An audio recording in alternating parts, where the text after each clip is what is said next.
de moi. À 10 ans, je pouvais réciter des incantations dans le noir. À 13 ans, j'avais déjà vu des gens tomber malades à cause de mes malédictions, des malédictions que l'on m'avait appris à lever. Donc ça, c'est un enfant qui est initié par sa mère, j'espère que tu comprends. Il dit à l'âge de 10 ans, il savait faire ceci, à l'âge de 13 ans, il savait faire, là, il est en train d'expliquer tout ce qu'il était capable de faire selon, il y a la lumière là, j'aime pas ça. Je pense que, excusez-moi, voilà.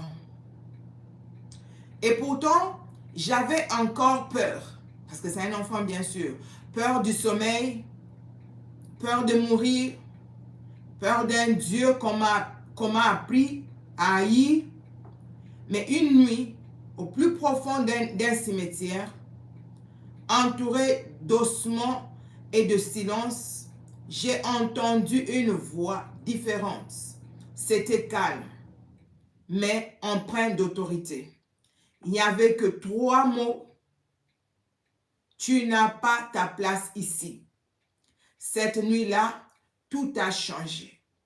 Et je veux vous raconter comment Jésus est entré dans mon enfer et m'en a sorti. Ma mère n'a pas toujours été comme ça.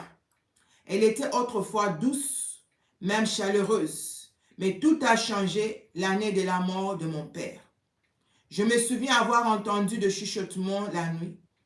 Elle a commencé à fréquenter un sanctuaire particulier de notre village. Il l'appelait un lieu de solution. Elle disait que c'était son seul espoir. Un jour, elle m'a amené avec elle. Je croyais qu'on allait au marché. Au lieu de cela, nous sommes trouvés devant un vieil homme, sans sourcils et aux yeux comme du verre brisé. Il m'a regardé et a dit, celle-ci est promise à un brillant avenir si vous êtes prêts à en payer le prix. Ce jour-là, ma mère m'a voué aux ténèbres. Du sang a coulé, on m'a rasé la tête, ils m'ont donné un nouveau nom que je n'avais pas le droit de répéter en dehors du sanctuaire. Je n'avais que 6 ans. À partir de ce moment-là, ma vie s'est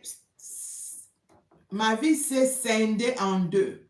Aux yeux du monde extérieur, je n'étais qu'une enfant